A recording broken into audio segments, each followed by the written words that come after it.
O Brasil pode ter presidente e primeiro-ministro? Começa agora JBR News. Aconteceu numa velocidade surpreendente. No sábado, dia da eleição dos novos presidentes da Câmara, Hugo Motta, e do Senado, Davi Alcolumbre, foi apresentada uma proposta de emenda à Constituição pelos deputados Luiz Carlos Rauli e Lafayette de Andrada para introduzir no Brasil um sistema batizado de semipresidencialismo, que a gente também poderia chamar de semiparlamentarismo, que alguns países até chamam de parlamentarismo. O que é essa proposta? Ela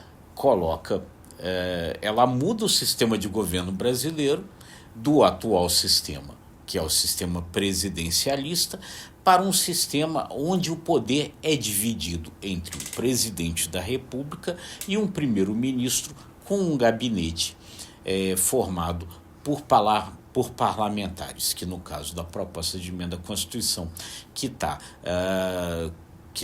apresentada é chamado de Conselho de Ministros. E esse poder fica dividido então da seguinte forma: o presidente da República perde toda a função executiva, ele deixa de ser de fato o chefe de governo, ele passa a ser um chefe de Estado, uma espécie de representante do país, representa o país no exterior, tem outras funções, continua eleito com um mandato, no caso dessa PEC, de 4 anos, podendo ser reeleito por mais 4 anos, ou seja, como é agora. Mas, enfim, as funções executivas, as funções de governo passam a ser de um primeiro-ministro, que governa junto com esse Conselho de Ministros, que são ministros formados dentro do próprio parlamento.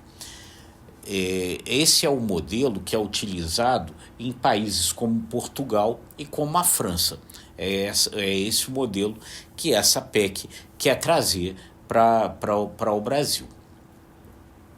Esse gabinete de ministros ele pode ser derrubado, que é como acontece nos regimes parlamentaristas, a cada sessão legislativa, ou seja, a cada ano de sessão do Congresso, poderiam ser feitas 3 moções de censura para vir a derrubar o gabinete de ministros. E aí, quando o gabinete de ministros, no caso desses sistemas, é derrubado, escolhe-se um novo primeiro-ministro, forma-se um novo Conselho de Ministros e a coisa continua. O presidente não, o presidente tem um mandato, como tem hoje, de 4 anos, podendo renovar por mais 4 anos. Ele não pode ser derrubado, a não ser num processo de impeachment que continuaria.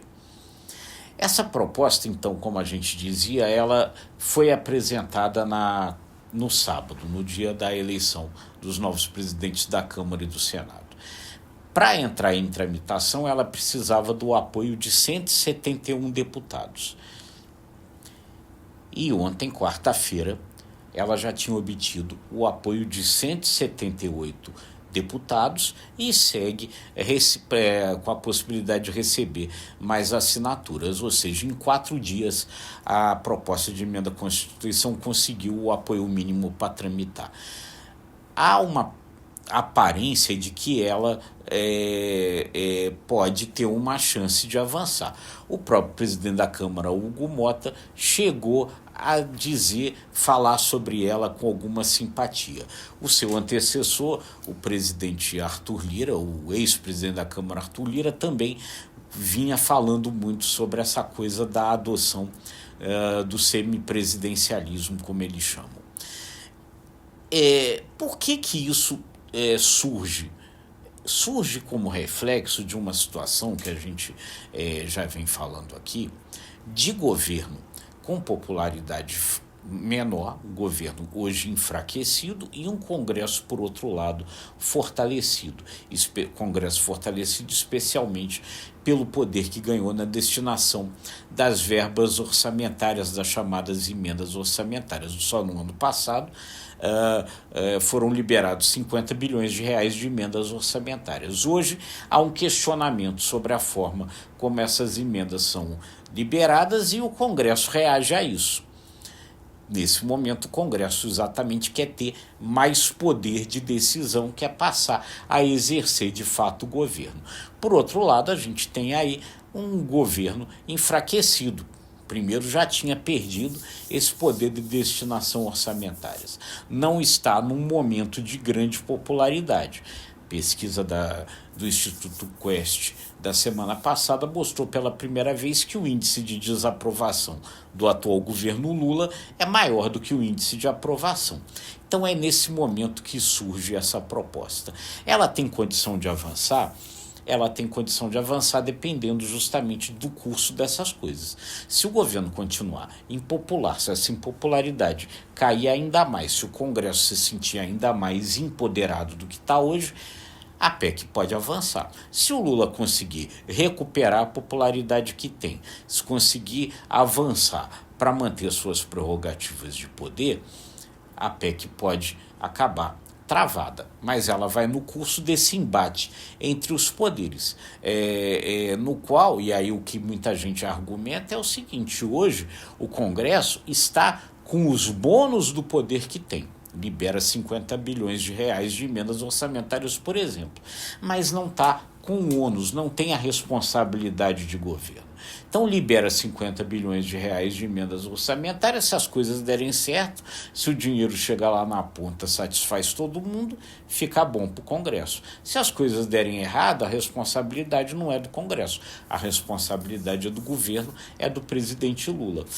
Então quem defende isso diz que isso daí tornaria as responsabilidades mais bem divididas. Mas, enfim, isso avança, isso não avança. O presidente Lula, que vai estar com 81 anos na próxima eleição, toparia um jogo que diminuísse o seu poder? Não toparia? O seu partido PT toparia?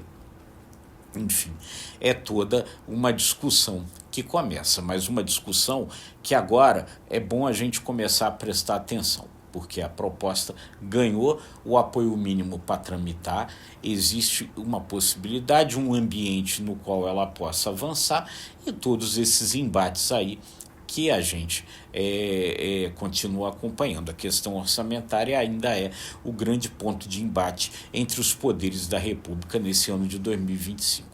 Então, a gente aqui chama atenção para vocês para essa PEC, acho que é bom a gente prestar atenção nela, e aí, enfim, fica sempre atento para trazer aqui para você a melhor informação, a melhor análise sempre.